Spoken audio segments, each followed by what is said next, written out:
El título que me propusieron, y con el que yo estoy plenamente de acuerdo, es si es fiable la información y comunicación sobre los alimentos. Yo creo que a lo largo de las intervenciones precedentes ustedes ya habrán sacado algunas conclusiones.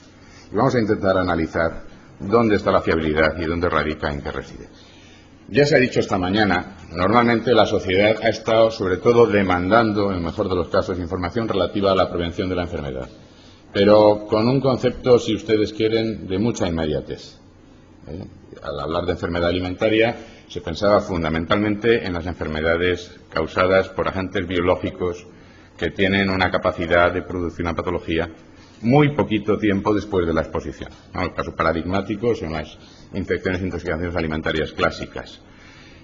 Bueno, poco a poco la gente se ha ido preocupando de otra serie de cosas, pero bueno, durante muchísimos años la información que se ha solicitado era una información muy concreta, muy limitada a marcado de fechas, a advertencias sobre algunas cosas. Por eso yo les pongo ahí una mano fantasma que está recogiendo productos en un lineal y luego al lado pues el concepto tradicional de enfermedad. Pero de un tiempo a esta parte, y yo creo que es bueno, pues yo creo que hemos dado un salto cualitativo a todos los efectos. Entonces, muchas veces se pretende utilizar la seguridad alimentaria como un elemento diferenciador, como un elemento de competitividad, y puede serlo, pero es que el problema es que la seguridad alimentaria va de suave. O sea, la gente eso ya ni lo negocia. Entonces quieren ir un poco más lejos, y quieren ir a mejorar su salud, a estos tópicos que se dicen de más años en la vida y más vida en los años, etcétera, etcétera. Bueno, pues un poco la contrapartida.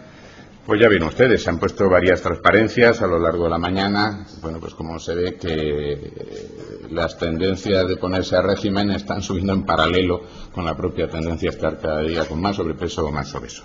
Lo que sí que es verdad es que la información, de alguna manera, adquiere un carácter, no sé si decir más dinámico o más trascendente. Ya no nos quedamos solo en una información estática que está en la etiqueta de un producto, sino que además se trata de llegar al sujeto, prescribir al consumidor que va a comprar ese producto para que compre ese y no compre otro, y lo compre en virtud de una serie de características, de propiedades o de bondades. Y aquí es donde viene la cuestión, y no solo por la información que se le traslada con un fin estrictamente comercial, no enmascarado, porque bueno, pues es cierto que cuando uno pone unas cosas en la etiqueta pone las obligatorias y las facultativas, y esas facultativas casi siempre son, bueno, pues para que compren tu producto y no compren el del otro.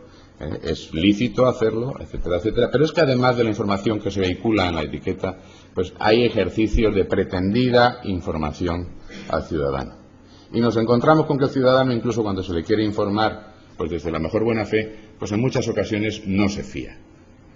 Y bueno, el análisis que yo pretendo traerles es que la fiabilidad la podemos mirar desde muchos prismas y analizando muchos componentes. Entonces, lo primero, quizá, y yo creo que eso no se discutiría, es que la fiabilidad va muy ligada a lo que es verdaderamente la veracidad de la propia información que se facilita. O sea, como verdaderamente me están contando una milonga, si esa milonga no está muy encubierta, no está muy camuflada, pues hombre, uno lo descubre, y entonces pues se da cuenta de que le están engañando, o que como mucho están invocando ya la parcela de la ilusión, pero no de la información veraz. Entonces había una parte que quizás es la más fácil de gestionar, la fiabilidad inherente a la propia información. Pero luego hay una cuestión que verdaderamente plantea dificultades de gestión, que es la percepción subjetiva de la fiabilidad. Y eso está en función de una serie de aspectos que no siempre podemos manejar, porque muchas veces va a depender del comunicador, muchas veces va a depender de la receptividad del público diana al que va esa información. Ese público diana no lo podemos encontrar virginal o no lo podemos encontrar, si ustedes me permiten la expresión coloquial, maleado. Ya hay informaciones previas, ya se han creado tendencias, ya hay estados de opinión. Un ejemplo paradigmático con el que luego yo me meteré un poco es el asunto de la biotecnología y los transgénicos. Bueno, pues ya partes de un estado negativo de opinión, resulta pues un muro casi infranqueable frente a informaciones veraces, objetivas, equilibradas que puedan volver después. Antes decía Gregorio Varela las consecuencias que puede tener que antes se analice la cruz o después se analice la cara. Bueno, pues todo este tipo de cosas nos está condicionando que el público receptor de la información conceda mayor o menor fiabilidad a la información que recibe. Hay más cosas. Hombre, desde luego parece que lo primero que habría que defender es la veracidad. Es que además lo contrario sería delito. Yo creo que con carácter general, hay excepciones bien llamativas. La información que se da en materia alimentaria es veraz. A veces no basta con que sea veraz. A veces no sirve para nada que sea veraz, luego lo veremos. Pero a veces no basta, y sobre todo no basta porque es veraz, pero se mueve en un ámbito en el que no hay paz doctrinal en la comunidad científica. Ustedes no tienen más que ojear algunas revistas, bueno, pues que pretenden ser un poquito más divulgativas y ven cómo a lo largo de 2 meses la revista ha estado vinculando informaciones contradictorias en relación a algún nutriente, por ejemplo. Y bueno, ¿eso qué quiere decir? ¿Que me engañan? ¿Que no me engañan? No, es que, por desgracia, la biología pues no siempre permite que podamos conocer una verdad de forma absoluta y la podamos expresar con carácter dogmático. Entonces, a veces se puede ser veraz, pero ese ejercicio de veracidad tiene lugar sobre una información que no ha merecido todavía el consenso doctrinal de la comunidad científica, con lo cual ya la fiabilidad se puede tambalear. Pero vamos, hasta aquí nos estamos moviendo como personas de bien, si ustedes quieren. Si seguimos con la veracidad, pues dicen, bueno, ¿cómo es que la información no es fiable? Lo primero que habría que plantearse es que es imprescindible decir toda la verdad. Yo sé que muchas veces es difícil contarla y difícil aproximar al gran público determinadas cuestiones sin traicionar el rigor técnico. Pero en este caso, tampoco todos los ejemplos están exentos de una cierta componente dolosa. A veces se dice una parte de la verdad. A veces hay circunloquios. ¿Qué quiero yo decir con esto? Les voy a poner un ejemplo. Hay determinados alimentos funcionales o ingredientes funcionales absolutamente avalados y aceptados por, bueno, entre otras cosas, pues por el brazo técnico del legislador comunitario que es la EFSA. La Comisión Europea brinda un marco y la EFSA evalúa. Y entonces, efectivamente, te permiten decir que los ésteres de fitosterol tienen unas determinadas propiedades en relación con tu perfil lipídico. Pero también te dicen, hay una serie de efectos adversos o posibles efectos colaterales. Entonces, diga, a usted, si verdaderamente es público diana y quiere bajar su colesterol, le viene bien tomar esto. Pero tenga cuidado porque además le va a disminuir el betacaroteno plasmático y tendrá que compensarlo con una ingesta razonable de frutas y hortalizas frescas. Bueno, pues eso te lo dicen, pero como aquel novio que tenía temor a declararse, te lo dicen con unos circunloquios. Lleve usted una vida sana, haga usted... No, dígame claramente que es que esto tiene un balance costo-beneficio. Y que además los efectos negativos yo los puedo gestionar o contrarrestar de otra manera. Pues no te lo dicen. Otras veces se omite información relevante. Entonces sí, lo que dicen es verdad, pero falta información relevante que no se está contando. Esto tiene mucho que ver con la intencionalidad de la información y el objetivo de la información. O sea, normalmente y a lo largo de esta mañana en la sala, pues casi lo que se puede pulsar es la información y la formación desde el mundo académico, desde el mundo asistencial, desde las administraciones. Vamos, yo creo que los agentes económicos de la cadena alimentaria tenemos la obligación de informar y formar. Lo que pasa es que a lo mejor hay una cierta falta de tradición. Fíjense que ustedes habrán visto incluso dentro de las administraciones una comunicación genérica a favor de determinadas categorías de alimentos. El ejemplo paradigmático, y no me duele en prendas decirlo porque además es plausible, es la labor que hace el FROM a favor de los pescados. Eso es una comunicación genérica, no te están diciendo que compres pescado de una marca o de otra o de tal o de cual. Pero en la mayoría de los casos a lo que asistimos, y sobre todo a lo que asistimos en tanto en cuanto se genera desde el sector privado, es a una comunicación comercial. Si solo tenemos un objetivo comercial, un objetivo promocional, un objetivo publicitario, pues nuestra fiabilidad se puede tambalear. Entonces, súmenle ustedes lo de que tiene que ser toda la verdad y no una parte, que no vale con andarse con rodeos, que etcétera, etcétera, etcétera. Entonces, la fiabilidad va aflojando. Y además, yo quiero que lo vean desde la perspectiva de lo que nos reúne aquí esta mañana. Porque quizá en materia de seguridad alimentaria, cuando estamos hablando de neta comunicación de riesgos, bueno, pues el asunto es bien difícil, pero cuando hablamos de algo mucho más sutil, y es de una población pretendidamente sana que quiere promover su salud, que quiere ir a más, y que entonces, claro, pues tiene que adelgazar, tiene que hacer otra serie de cosas, etcétera, etcétera, pues claro, aquello es un campo abonado para que con una intencionalidad comercial le puedas contar una parte de la verdad y en definitiva te conviertas en su prescriptor para que compre lo que tú quieres y no lo que él necesita. Bueno, pues luego muchas veces la fiabilidad viene dada por el comunicador. Antes, el profesor Varela se refería a los grandes popes de fama internacional en nuestra cocina. Bueno, pues lo que diga este señor, por lo menos en su campo, va a misa. Eso es evidente. Fíjense ustedes, sin embargo, ahí tienen a un servidor con la señora Salgado y el doctor Lamata explicándole a la población cómo estábamos gestionando la crisis de la salmonela en los pollos precocinados. Bueno, pues ¿por qué tiene más credibilidad este señor que yo? No en términos... no es justo. Pues no se crea. Entonces, lo cierto es que hay bocas que concitan una mayor credibilidad y otras que no. Y eso es inevitable. Entonces, eso condiciona la fiabilidad de la información. Más cosas. Fíjense ustedes lo que ocurrió este fin de semana, no, pues este fin de semana, por desgracia, ha sido un fin de semana muy influenciado, pero el fin de semana anterior, si ustedes vieron el tratamiento que algunas cadenas de televisión dieron a las manifestaciones que se produjeron a consecuencia de la posición que el Gobierno ha defendido en Bruselas en relación con la biotecnología y los transgénicos, bueno, pues allí se dijeron unas cosas que simple y llanamente no hay derecho. O sea, no hay derecho a hacer ese terrorismo informativo. No hay derecho a que a la gente se le diga que con toda frivolidad le estamos llenando su vida de alérgenos y le estamos llenando su vida de problemas potenciales. Pero se dijo desde una cadena de televisión de gran índice de audiencia, en la mejor parrilla horaria y, bueno, con un dogmatismo salvaje. Y les puedo asegurar que un porcentaje importantísimo de la población le concedió fiabilidad a esa información. Mucha más fiabilidad que la que me puedan conceder a mí o a un experto en biotecnología como tenemos a Daniel Ramón, o a cualquier experto del Consejo, cuando diga, pues mire usted, nosotros lo de las secuencias alergénicas sí que lo miramos, y la estabilidad la miramos, y es que ahora ya además no estamos utilizando los marcadores antibióticos para seleccionar. Bueno, ¿qué va a contar este? Y sin embargo, cuando te dicen que nos morimos seguro, pues bueno, fiabilidad. Es verdad que muchas veces nos cuesta encontrar el equilibrio. Yo les aseguro,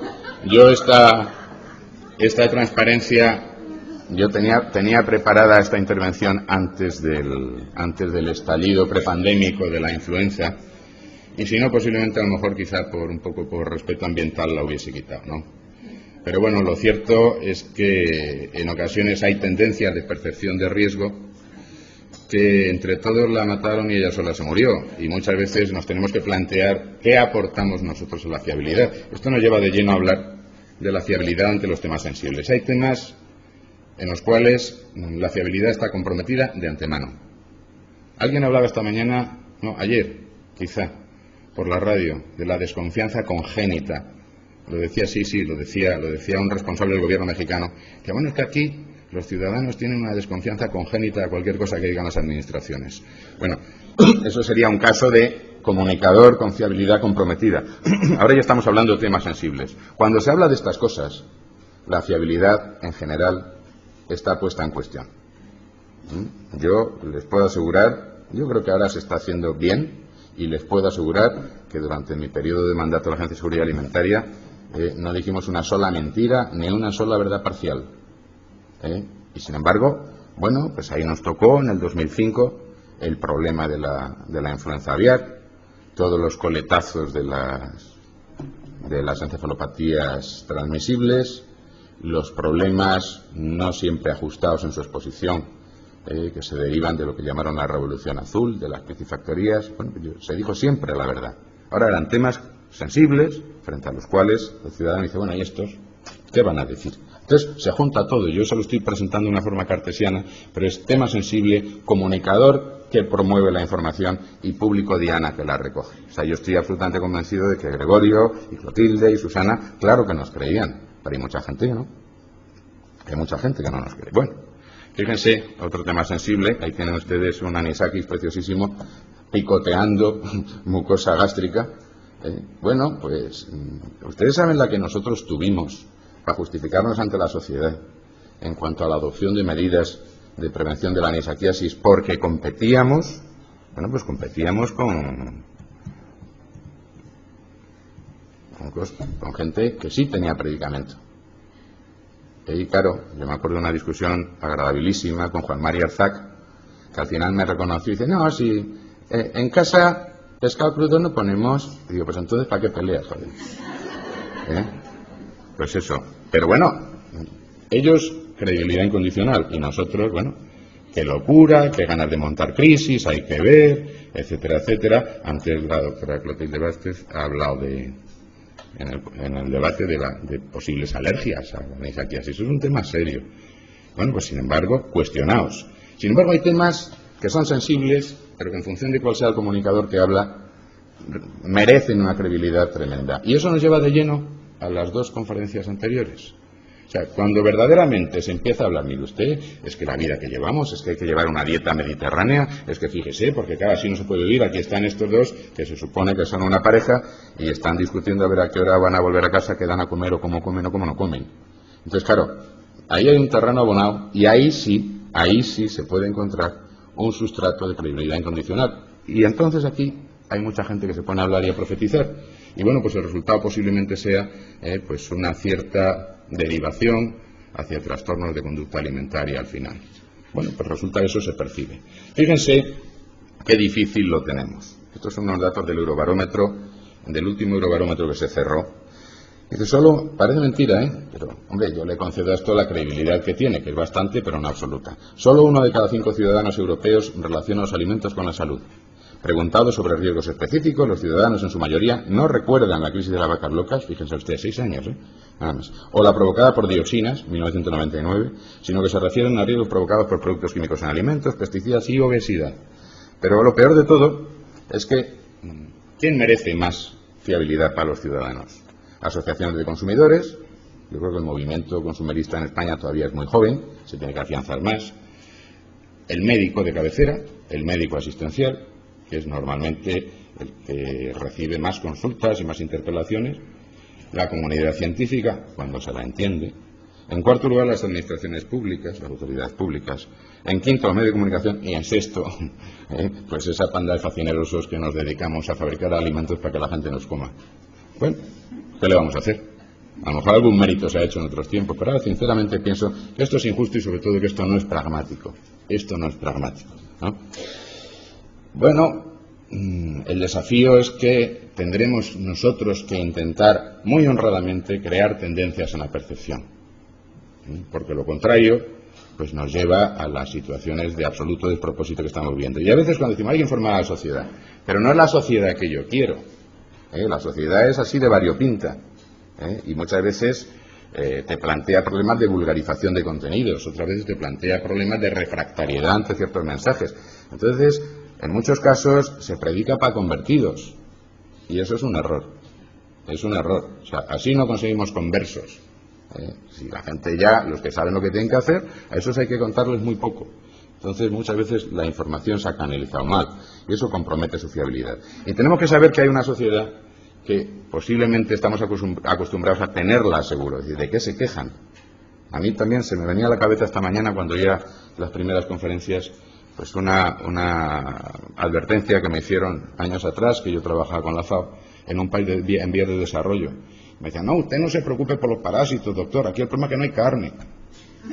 Bueno, entonces nosotros tenemos la idea, y yo lo digo de cuando estaba en la administración, y lo digo ahora que estoy en el ámbito privado, de que la gente, bueno, pues no tendría que estar preocupada frente a peligros reales cuando esos peligros reales están controlados.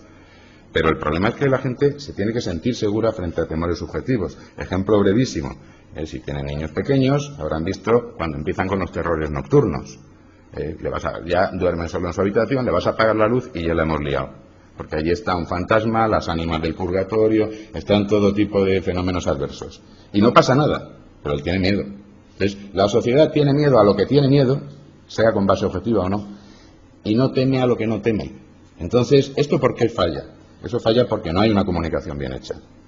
Y no está bien hecha, primero porque es escasa, segundo porque está sesgada y tercero porque en función de su sesgo a veces carece de fiabilidad. Entonces, claro, estamos poniendo a la gente en manos de que los recaos de cualquier tercero me pueden abocar a que haga las barbaridades que hemos podido ver en algunas fotos de las conferencias que me han precedido. El planteamiento que nosotros nos hacemos desde el ámbito privado de la cadena alimentaria, que la legislación comunitaria dice muy claro que la responsabilidad de comercializar productos seguros corresponde a las empresas alimentarias, no corresponde a los agentes de control. Ya está superada esa figura en la que, bueno, el fabricante de alimentos hace lo que le da la gana y luego a ver si la inspección le pilla. Eso está absolutamente superado. Las administraciones lo único que tienen que hacer es velar, controlar, verificar. O sea, la labor de la administración, y yo me he marchado de allí sin vivirla, sin vivir esa situación casi bucólica, es ser una matrona en un parto eutóxico. Todo marcha bien y no hay que intervenir. Eso es a lo que las administraciones aspiran en cuanto a control.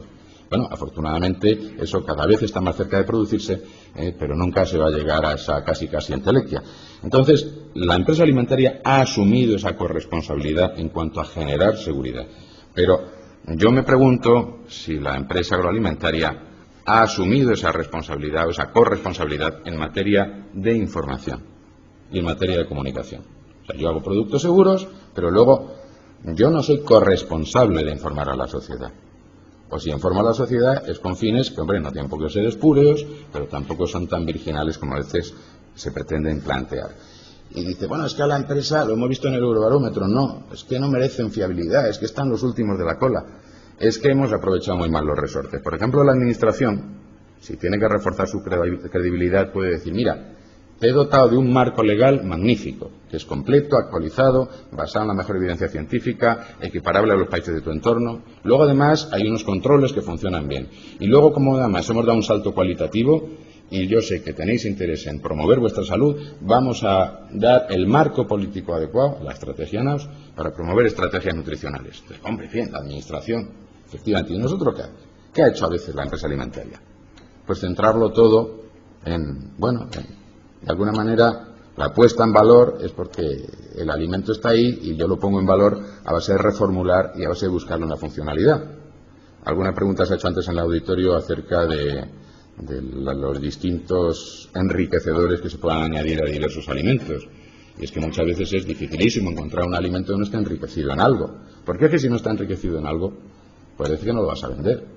Entonces, claro, la fiabilidad se resiente, porque lo que se cuenta de los alimentos, todo se ha cifrado en algo que parece que es disculparse, ¿no? Dice, mire usted, yo soy feísimo, pero soy muy buen estudiante, gano mucho dinero y tal, sí, pero eres feísimo.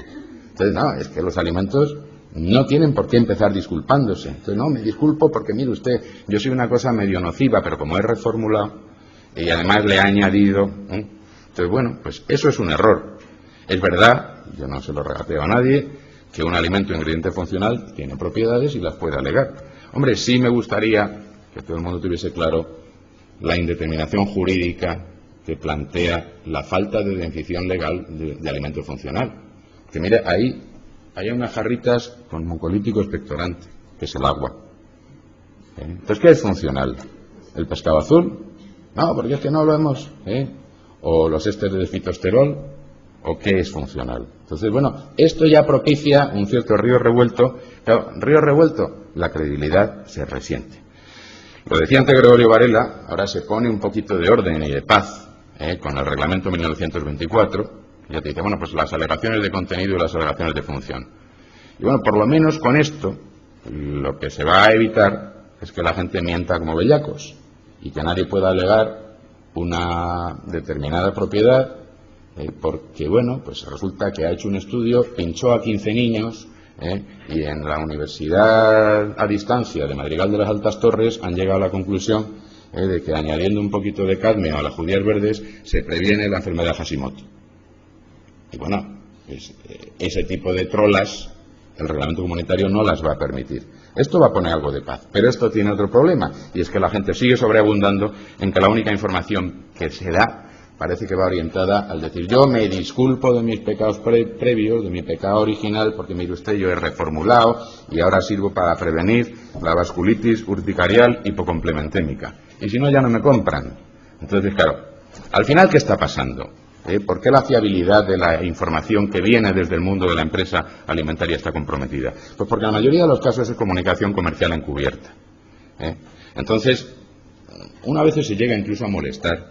Yo me acuerdo cuando estaba en la administración, cuando me viene un equipo de personas muy bien preparadas a hacerme un reproche, pero radical y sangriento. Ustedes lo que tendrían que hacer es educación para la salud. Y yo sí que la hago, sí, vendiendo chicles. Claro, cuente usted las ventajas de su chicle, pero cuente las desventajas. Y de paso de usted un cupón regalo para que cuando se vayan cayendo los empastes, pues la gente pueda ir al dentista.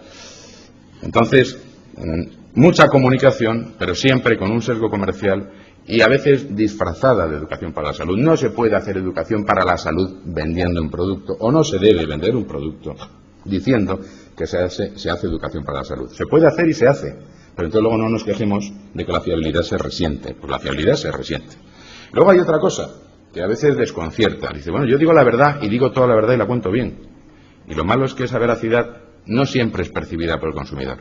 O sea, estás diciendo la verdad y el consumidor puede no llegar a creerte. O sea, no le hace ninguna mella. Entre otras cosas porque está abierto a otras fuentes que a lo mejor no están diciendo la verdad que tú dices. Y tú sabes que la dices plena y la dices entera. Y nosotros cuando decimos, mire usted, es mucho más saludable que las canales de pollo y las canales de conejo, aparte que lo mande la legislación por algo, circulen evisceradas y circulen oreadas en frío. Claro, si resulta que te sale una corriente absolutamente ecologista, amigable, etcétera, etcétera, diciendo que, hombre, es mucho mejor que circulen sin eviscerar, pues bueno, yo ya tengo ahí un condicionante, ¿no?, que resulta que está dando al traste con una información cabal que yo traslado. Entonces, la veracidad, la sorpresa, el chasco de todos es que uno pensaba que iba a ser de fiar por el mero hecho de decir la verdad.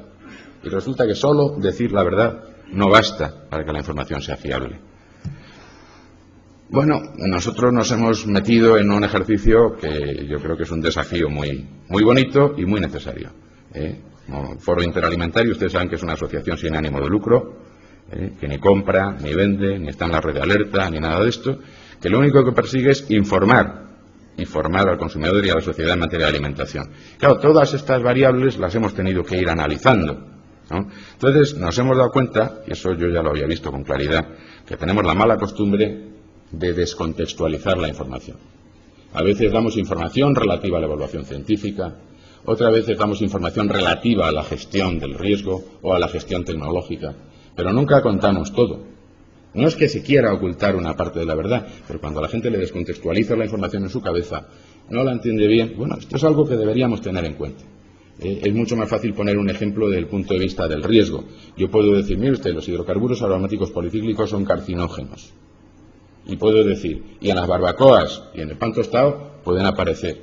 Pero también puedo decir que hay una disposición que regula sus niveles máximos, puedo decir cuáles son las buenas prácticas para que esto no ocurra, puedo decir muchas cosas. Pero si separo esas informaciones, pues al final la gente se me pierde y no se fía. Entonces, el desafío es que hay irremisiblemente una percepción objetiva de los riesgos y lo que nos toca es dimensionarlos. Yo creo que eso es una labor que se está haciendo a día de hoy con el AH1N1. Hay que dimensionar el riesgo, lo que nos toca en la península ibérica, y luego hay una apreciación subjetiva, que esa no hay quien la evite, y entonces lo que toca es intentar reconducirla o minimizarla. Bueno, y para eso se tendrán que fiar de mí. Si no se fían de mí, no la minimizo. ¿Qué puedo hacer yo para que se fíen? Entonces la información que yo les traslade tiene que ser creíble y luego además tiene que ser asequible, la tienen que poder entender. Y cuando dicen, no, claro, es que hay que hablar para la ama de casa más básica, ¿qué tal? No, hay que hablar para la ama de casa más básica y para el magistrado del Tribunal Supremo. Porque yo las sentencias del Supremo, pues no las entiendo tampoco. Cuando empiezan otros sí, primero digo estas cosas. Entonces ellos a lo mejor resulta que un artículo que se publica en el British Medical Journal, pues a lo mejor tampoco lo entienden. Entonces hay que convertir la información científica en algo accesible. Y por supuesto que sea creíble, ¿no? La credibilidad, nosotros hemos visto que viene condicionada por variables que a veces se ven claras y otras veces no tanto. Se ve muy claro que tienes que darle un sustrato científico, veraz y no controvertido a la información que vas a trasladar. Se ve muy claro que la fiabilidad será tanto mayor cuanto menos connotaciones comerciales tenga la información. O sea, si yo cuento genéricamente algo, ¿y qué me vendes? No, yo no le vendo a usted nada. Eso nos pasa a veces cuando vamos a ver algunas autoridades institucionales, les contamos en qué consiste nuestra asociación, etcétera, etcétera, etcétera. Pasa la media hora y al final ya ves que el tipo se remueve en la silla. No, ya nos vamos. Tal. Dice, no, pero es que, ¿de qué venís a pedir? No, que es que no venimos a pedir nada. Entonces, cuando tú haces comunicación y no la estás haciendo para vender caramelos Paco, pues a veces a la gente le sorprende, pero esa comunicación gana mucho en fiabilidad. Y luego hay algo que posiblemente muchos de ustedes hayan podido comprobar, y es cómo incide favorablemente en la credibilidad la excelencia en las buenas prácticas de manufactura y en las buenas prácticas de higiene de las empresas que puedan estar detrás de la información. Aparte que lo puedan echar al traste haciendo una comunicación estrictamente comercial, es evidente que a una empresa que tiene un historial de absoluta seriedad se le va a conceder mucha más fiabilidad que a una empresa que tiene un historial de traspiés o que simplemente es una desconocida, ¿no? Que la información sea accesible, eso es un reto. Eso es un reto porque ni siquiera con la ayuda de profesionales de la comunicación es fácil acercar la ciencia a la sociedad. Nosotros nos lo estamos planteando constantemente. Y es que lo curioso es que la sociedad, esa sociedad variopinta, si no le das un sustrato científico, no te hace caso. Y lo malo es que además hay mucha gente dando pseudociencia. Entonces, ¿cómo acercamos la ciencia a la sociedad? Eso es un desafío que yo les dejo en esta sala y les pido ayuda. Nosotros estamos empeñados en que eso sea así. Tenemos un pequeño comité científico y pretendemos que las informaciones lleguen a la sociedad en términos de inteligibilidad. Pero no siempre es fácil. ¿Qué sería lo ideal? Nosotros lo intentamos hacer, pero no tendríamos por qué ser los únicos. Imagínense ustedes que en toda la información relativa a los trastornos de la conducta alimentaria y en toda la información relativa a los aspectos relativos a la nutrición, hubiese de verdad algunas plataformas de referencia informativa y formativa que estuviesen libres de toda sospecha de información comercial. Y que además dijese, mire, hay una serie de... es posible hacer las cosas bien. Yo le voy a presentar unas buenas prácticas de fabricación y de publicidad, incluso como modelo a seguir. Entonces, ahí hay que plantearse una proactividad para intentar crear opinión y para intentar crear tendencias que contrarresten las que ya hay. No solo en la sociedad, sino en la propia administración. Y no tener ningún reparo en ser proactivos para crear tendencias y decirle a la industria agroalimentaria que trabajar bien es posible. Que poner en valor un determinado alimento no necesariamente tiene que estar ligado a que lo hayas enriquecido con no sé qué sustancia activa y que en virtud de eso tenga una serie de propiedades preventivas o curativas. Bueno, pues este tipo de cosas, que es lluvia fina, que es una tarea muy sutil, que no admite una cuenta de resultados a corto plazo, nosotros pensamos que son necesarias para que verdaderamente, cuando el Eurobarómetro nos encueste dentro de 2 o 3 años, la industria agroalimentaria no esté a la cola en términos de fiabilidad. Por si no es que no se fían de nosotros. Entonces se trata de informar, para poder formar, para poder crear las tendencias que verdaderamente haya que crear y no las que sirvan para vender unas u otras tallas o las que sirvan para vender unos u otros alimentos con marca concreta. En definitiva, un desafío tremendo que no llega a ser skinneriano, de cambiar conductas, es mucho más largo que los procedimientos de Skinner. Eso es lo que nosotros intentamos hacer y pensamos que se puede y se debe hacer. Y si no, desde luego, la industria agroalimentaria española, sin merecerlo, tendrá que cargar el San Benito de que no es fiable. Yo creo que eso tampoco es justo. Eso tampoco es justo. De todas formas, fíjense ustedes que esto es un tema absolutamente sutil y esta es la última transparencia. Si hablamos de la seguridad de aprovisionamiento de alimentos a los países que no tienen mucho que comer, dicen, honestamente, ¿qué opina de la escasez de alimentos en el resto del mundo? Yo es una pregunta que le podría plantear a cualquiera de ustedes. Y si aquí hubiese un reflejo multinacional, los europeos dirían que ¿qué es escasez? Los africanos dirían que ¿qué son alimentos? Los norteamericanos se preguntarían que ¿qué es el resto del mundo? Los chinos dirían que ¿qué es opinar? Y bueno, pues en muchos países, a lo mejor lo de honestamente es lo que los abogados llaman un concepto jurídico indeterminado. ¿Qué quiero decir con esto? Que estamos trabajando con un producto muy necesario, pero absolutamente sutil y absolutamente susceptible de múltiples interpretaciones. Y lo malo es que ese producto incide directamente en la salud. ¿Se puede hacer? Vamos a intentarlo, pero sabiendo un poco la dificultad y la sutileza que tiene. Eso es lo que yo les quería contar en este ratito. Muchas gracias.